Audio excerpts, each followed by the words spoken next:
بسم اللہ الرحمن الرحیم۔ السلام علیکم ورحمۃ اللہ وبرکاتہ۔ رسول اللہ صلی اللہ علیہ وآلہ وسلم، آپ صلی اللہ علیہ وسلم کا جنازہ کون پڑھائے گا؟ آنکھوں میں آنسو آ گئے۔ حضرت انس رضی اللہ تعالیٰ عنہ نے پوچھا، یا رسول اللہ صلی اللہ علیہ وآلہ وسلم، آپ کا جنازہ کون پڑھائے گا؟ آنکھوں میں آنسو آ گئے۔ 30 صفر کو حضرت صلی اللہ علیہ وسلم کی مرض الوصال کی ابتدا ہوئی۔ 8 ربیع الاول کو بروز پنج شنبہ ممبر پر بیٹھ کر خطبہ ارشاد فرمایا، جس میں بہت سے امور کے بارے میں تاکید و نصیحت فرمائی۔ 9 ربیع الاول جمعے کی شب کو مرض نے شدت اختیار کی اور 3 بار غشی کی نوبت آئی، اس لیے مسجد تشریف نہیں لے جا سکے، اور 3 بار فرمایا کہ ابو بکر کو کہو کہ لوگوں کو نماز پڑھائے۔ چنانچہ یہ نماز حضرت ابو بکر صدیق رضی اللہ تعالیٰ عنہ نے پڑھائی، اور باقی 3 روز بھی حضرت ابو بکر صدیق امام رہے۔ چنانچہ حضرت صلی اللہ علیہ وسلم کی حیات طیبہ میں حضرت ابو بکر صدیق رضی اللہ تعالیٰ عنہ نے 17 نمازیں پڑھائی، جن کا سلسلہ شب جمعہ کی نماز عشاء سے شروع ہو کر 12 ربیع الاول دوشنبہ کی نماز فجر پر ختم ہوتا ہے۔ حضرت عائشہ صدیقہ رضی اللہ تعالی عنہ بیان کرتی ہیں کہ جب نبی کریم صلی اللہ علیہ وآلہ وسلم پر مرض موت کی کیفیت طاری تھی تو آپ صلی اللہ علیہ وآلہ وسلم اپنی چادر کو بار بار چہرے پر ڈالتے۔ جب کچھ فاقہ ہوتا تو آپ اپنے مبارک چہرے سے چادر کو ہٹا دیتے تھے۔ اپنی اسی پریشانی کی حالت میں فرمایا، اللہ کی پھٹکار ہو یہود و نصارہ پر کہ انہوں نے اپنے نبیوں کی قبروں کو مسجد بنا لیا تھا۔ آپ یہ ارشاد فرما کر امت کو ان کے کارناموں سے متنبہ کر رہے تھے۔ علالت کے ایام میں ایک دن حضرت عائشہ صدیقہ رضی اللہ تعالی عنہ کے گھر میں، جو بعد میں آپ صلی اللہ علیہ وآلہ وسلم کی آخری آرامگاہ بنی، اکابر صحابہ کو وصیت فرمائی۔ صحابہ اکرام تشریف لائے تو آپ صلی اللہ علیہ وآلہ وسلم نے فرمایا، میرا تم سب کو سلام ہو، جو میرے بعد میری امت آئے ان کو بھی میرا سلام کہنا، ان کے بعد جو آئے ان کو بھی میرا سلام کہنا۔ حضرت صلی اللہ علیہ وآلہ وسلم کی نماز جنازہ عام دستور کے مطابق جماعت کے ساتھ نہیں ہوئی، نہ اس میں کوئی امام بنا۔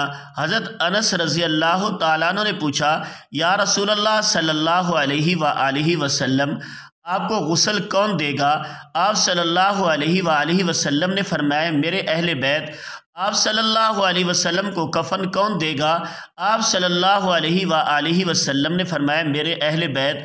آپ صلی اللہ علیہ وآلہ وسلم کو قبر میں کون اتارے گا؟ آپ صلی اللہ علیہ وآلہ وسلم نے فرمایا، میرے اہل بیت۔ آپ صلی اللہ علیہ وآلہ وسلم کا جنازہ کون پڑھائے گا؟ تو آپ صلی اللہ علیہ وآلہ وسلم کی آنکھوں میں آنسو آ گئے۔ فرمایا، جب مجھے غسل دے دو گے، کفن پہنا دو تو سب باہر چلے جانا۔ سب سے پہلے میرا اللہ مجھ پر اپنی رحمتیں نازل فرمائے گا، پھر جبرائیل و میکائیل میرے لیے دعا کریں گے، پھر 7ویں آسمان کے فرشتے آئیں گے، میرے لیے دعا کریں گے۔ سب سے پہلے میرے اہل بیت کے مرد آئیں گے، وہ میرے لیے دعا کریں گے، پھر ان کی عورتیں آئیں گی، وہ دعا کریں گی، پھر ان کے بچے آئیں گے، وہ دعا کریں گے، پھر غلام آئیں گے، پھر اس کے بعد مہاجرین آئیں گے، پھر ان کے مرد آئیں گے، پھر ان کی عورتیں آئیں گی، پھر ان کے بچے آئیں گے، پھر ان کے غلام آئیں گے، اس کے بعد انصار آئیں گے، وہ دعا کریں گے، پھر ان کی عورتیں آئیں گی، پھر ان کے بچے آئیں گے، پھر ان کے غلام آئیں گے، اس کے بعد مجھے میرے اللہ کے سپرد کر دینا۔ ابن اسحاق اور دوسرے اہل سیر نے نقل کیا ہے کہ تجہیز و تکفین کے بعد حضرت صلی اللہ علیہ وسلم کا جنازہ مبارک حجرہ شریف میں رکھا گیا۔ پہلے مردوں نے گروہ در گروہ نماز پڑھی، پھر عورتوں نے، پھر بچوں نے۔ حضرت صلی اللہ علیہ وسلم کو غسل حضرت علی کرم اللہ وجہہ نے دیا۔ حضرت عباس رضی اللہ تعالیٰ عنہ نے، ان کے صاحبزادے فضل اور قتم ان کی مدد کر رہے تھے۔ نیز حضرت صلی اللہ علیہ وسلم کے 2 موالی حضرت اسامہ بن زید، حضرت شقران بھی غسل میں شریک تھے۔ حضرت صلی اللہ علیہ وسلم کو 3 سوئی سفید کپڑوں میں کفن دیا گیا۔ حضرت صلی اللہ علیہ وسلم کی وصال کے روز تو آپ صلی اللہ علیہ وسلم کی چارپائی مبارک کے ساتھ لوگ قطار بنا کر کھڑے ہوئے تھے اور ہر ایک انفرادی طور پر آپ صلی اللہ علیہ وآلہ وسلم کے لیے دعا کرتا۔